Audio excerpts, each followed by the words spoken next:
Campers, it's me, Ari Lehman, the first Jason Voorhees. From Friday the 13th, I'm here with AJ, and he's got the juiciest slice ready for you. It's dripping with blood. Jason never dies. What makes a horror film kill memorable, terrific, even in some way profound or poignant? Let's explore.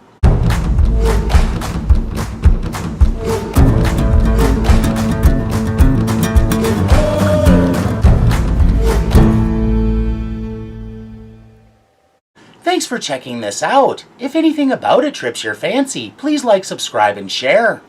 Yes, yes. Without further ado, Watch your step, sir. Merci bien. Watch your step, madam. elites gather at their benefactor's palatial estate. Each fulfills a role in Jason Mount Olive's enterprises, and they partake in fantastic benefits for their service. It's just like old times. Who is that up there? Hello, handsome. A handsome man displayed like a designer dress in a boutique window? Maria's in the mood to shop. Another gift for Jason, darling. When is the American due? She's here already, sir. This particular man, Pete Danner, is unavailable, having come here with his significant other, Maggie Walsh, an interior designer mysteriously summoned to England. He came with her? Bad luck for Maria. Fulfilling a role also means they are at Jason's beck and call. Only in this instance, it's because his time on the mortal coil is nearing its end, and one of them will inherit the mechanism of his wealth. Where's that blonde lady that came in with you this afternoon? In the short time he and Maggie have been here, Pete has been noticing oddities that have his deception detector pinging. Maria is in her pool. Her pool. Well, heavens. All of this, it seems strange to him, and he won't be comfortable until he gets answers. Jason is a very generous man. Pete isn't sure what to make of it all, but he aims to dispel his apprehensions, for now mingling and not showing a hint of his doubts. Must be. Soon we get a glimpse of the sleek and fetching Maria in her element.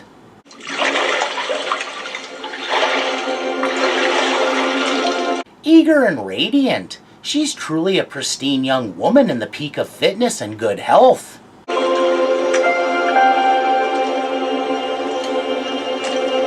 Enjoying her many blessings, she swiftly shows evidence of her nubile body's flexibility, lithesomeness, and durability.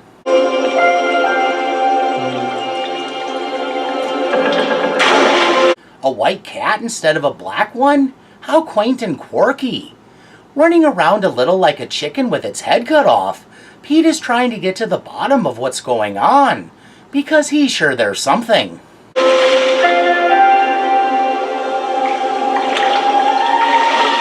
Instead, he comes upon a magnificent indoor pool, occupied by a beautiful siren. A lovely sight having caught his eye, he takes pause to evaluate and appreciate. Now I see why Mount Olive built you the pool. Thank you.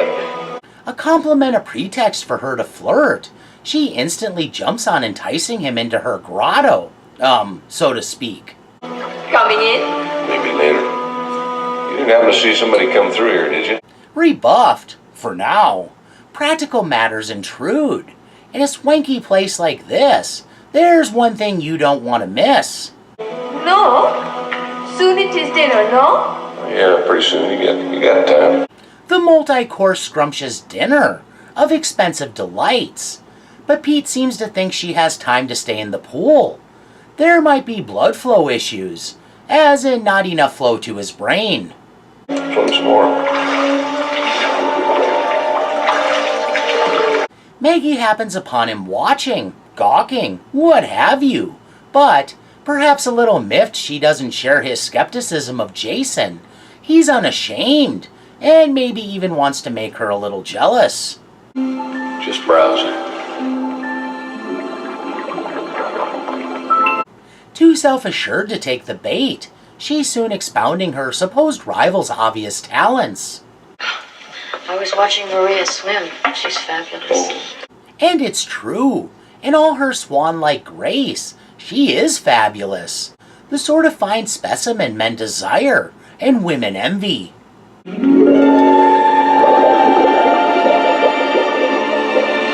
The water is her sanctuary, the place where her body is free.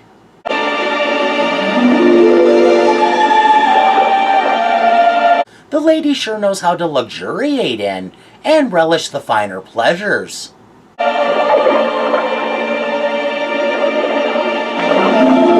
Surfacing for a quick breath, she's soon whirling back into the deep end to do her calisthenics.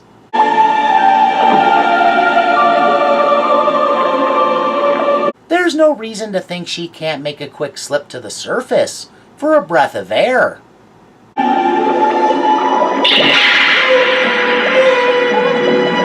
Only she meets unyielding resistance, an invisible force field like a cover encompassing the whole surface of the pool.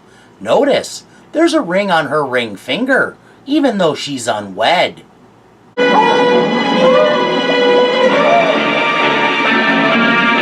With no leeway, there is no escape to be had.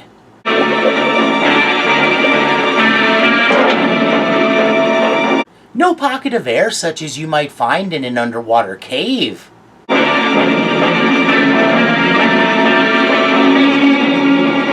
Only inevitable death when she reaches the end of her ability to hold her breath.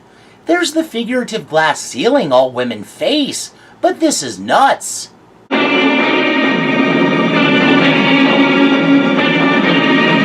Young and strong, she has formidable lungs, but not formidable enough.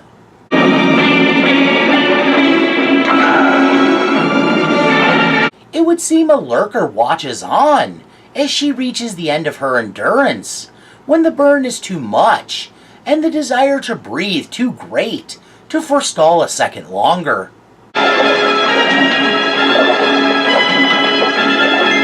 Exhausted of air and no longer treading water, she lacks buoyancy.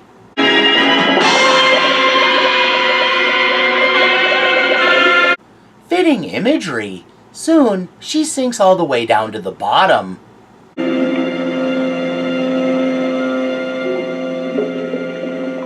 For an event that happened in a matter of a couple of minutes, knowledge of it spreads rapidly. There's been an accident.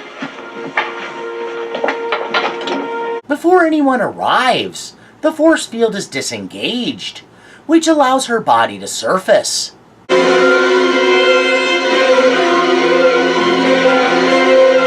Even in death, she isn't robbed of her loveliness.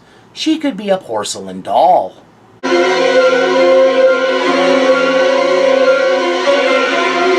Others soon arrive and speculate about the circumstances of what occurred, without taking any pains to, I don't know, help Maria? She must have hit her head on the bottom. Don't be stupid, it was a fiddle's time.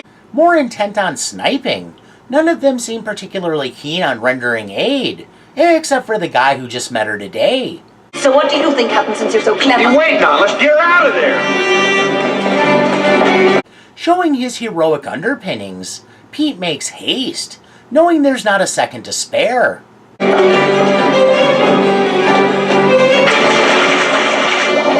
Maybe feeling a little complicit, since he did encourage her to keep swimming, rather than start preparing for dinner.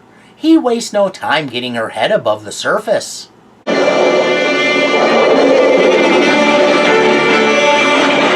The way she's limp like that doesn't bode well.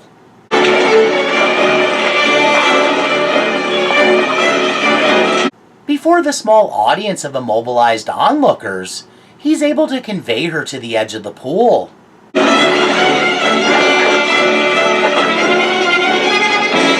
Scooping her up, Pete gets her clear of the water.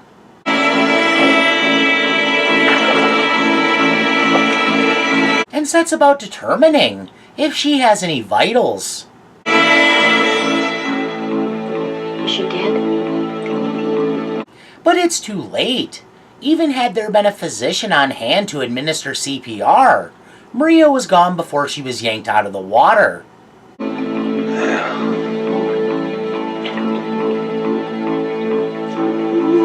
Just like that, there's been a death among them.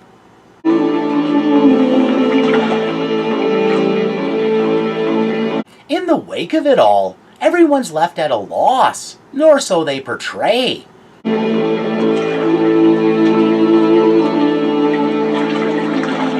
I wonder what that white cat is up to now. Exploiting a universal fear through an exhibition of such overwhelming might, the victim is totally powerless against it, tends to push an exit toward extraordinary. Make the means drowning, and whammo, it's there.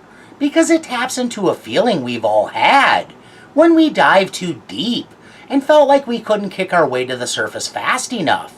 Or during horseplay, a friend got too rambunctious, and held us under a little too long for comfort. Or a former lover sought revenge, and held our faces under the bathwater, until a heroic friend bashed them over the head with a vase. Just me? Anyway, it taps into the feeling of doom that accompanies impending drowning. In this instance, Maria was at the mercy of forces that decided her fate, without the benefit of granting her an achievable escape. Taking any kind of sport out of it, not offering any reprieve, was cold-hearted at best, and downright cruel at worst. But then, when it's all part of an agenda, there could be no room for escape. The question then becomes, why did it have to be so awful? Drowning is a cleaner means of dying, not grisly or heinous the way, say, getting disemboweled would be, but it's no less harrowing, no less terrifying for the recipient. I once told you about a sailor who described drowning to me. No matter what you might have heard. As he said, it was like going home.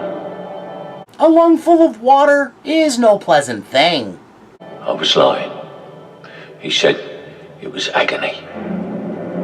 Maria was no more or less deserving than any of the others, but she was the one ruthlessly selected to go first. Did it show a disdain? That she was particularly unworthy? Or was it purely business? Did he want her to suffer for some transgression? Maybe for taking her life of affluence and leisure for granted? Or was it because when someone is sacrificed, spectacle applies? Being pampered and privileged doesn't matter if the one behind the mechanism needs to chuck out the cog or gear that is you. Maria's untimely demise was quickly labeled an accident, just another death by misadventure, but the other should have known better right away, that her removal from the system, in which they all served a purpose, was a foreboding glimpse into their futures. Maybe it was selective obtuseness, since to some... Did she hit her head? It was an obvious case of something else. Honey, there was not a mark on her. You'd have to be pretty dense not to realize there's more to Jason than meets the eye. That because he had certain abilities that went beyond the norm, whether in regard to business or ending life, there was really only one suspect. Although old, even dying, he was a very powerful man, and his powers extended into the supernatural, something they should have been aware of when they entered into a covenant with him.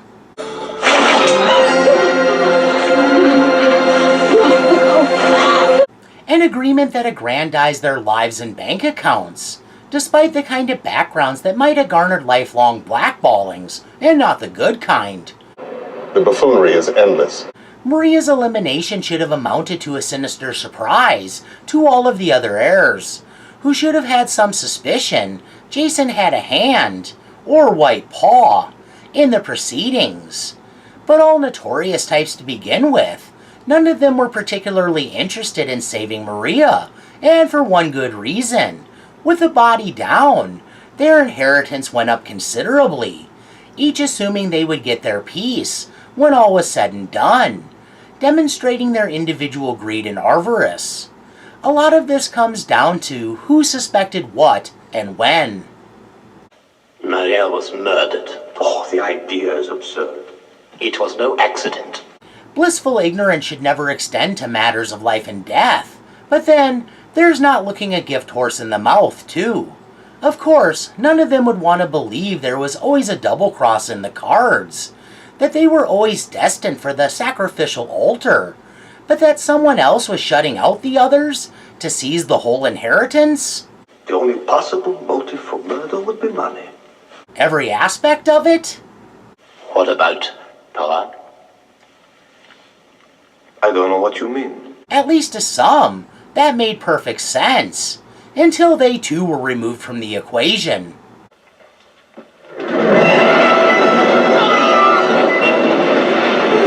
This is all about the devil getting his due. Where does Jason Mount Olive fit in? Faustian deals always end in paying the piper in the currency of heaven and hell alike. Souls. Well, the five of us owe Jason everything. Those fantastic benefits meant servitude. And in return, we run his businesses. When he calls us, we come. But also freedom from the stigma of the past, and the kind of incredible success many dream of, but few achieve. And Maria Gabrieli? She started romantically in the slums of Naples. The kind of success that involved many triumphs. And ended up the most prominent hostess in Rome. Oh, and a championship swimmer. To be part of the pact truly meant the highest highs. So you see, we have all achieved our greatest ambition. On the face of it, too good to be true is too good to be true. It seemed like the kind of deal that would require you to forfeit your soul. So they probably shouldn't have been surprised. Not by any stretch of the imagination were they completely undeserving, each coming with the kind of baggage random Nautica leads you to on a beach.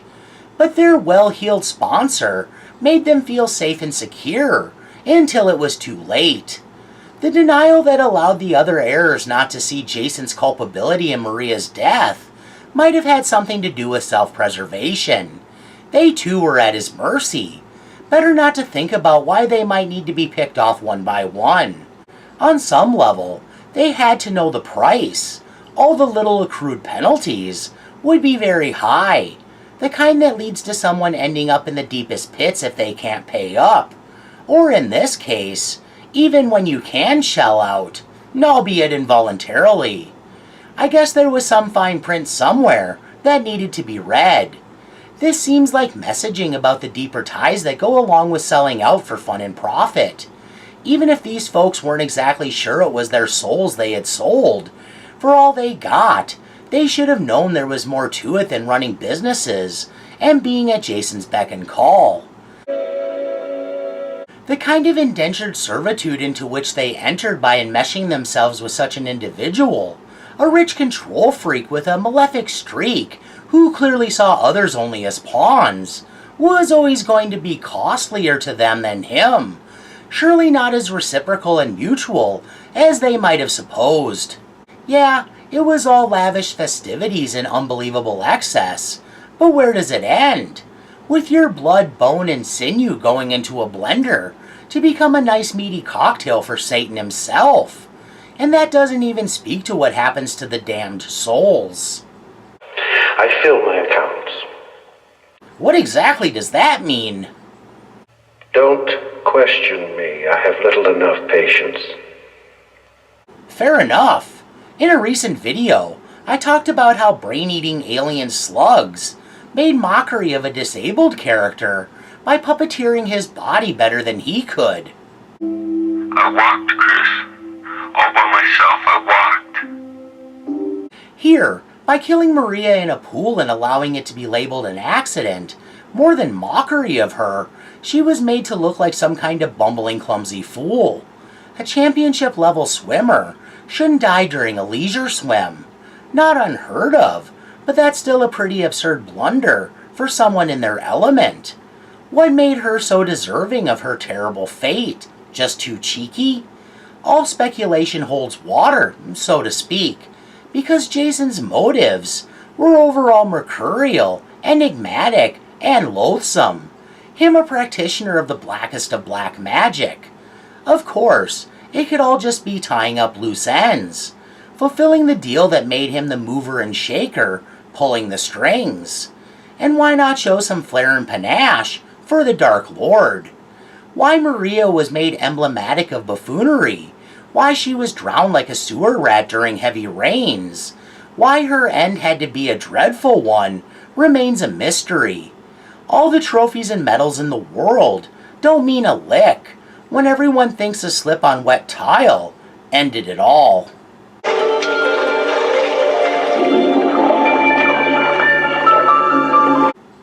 Well, I've about reached the end of the rope, so I won't leave you dangling.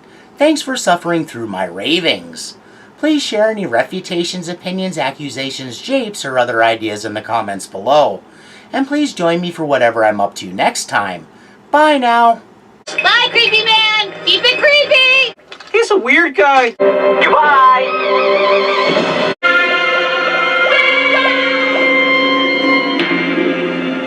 That's the juiciest slice. Yeah, not.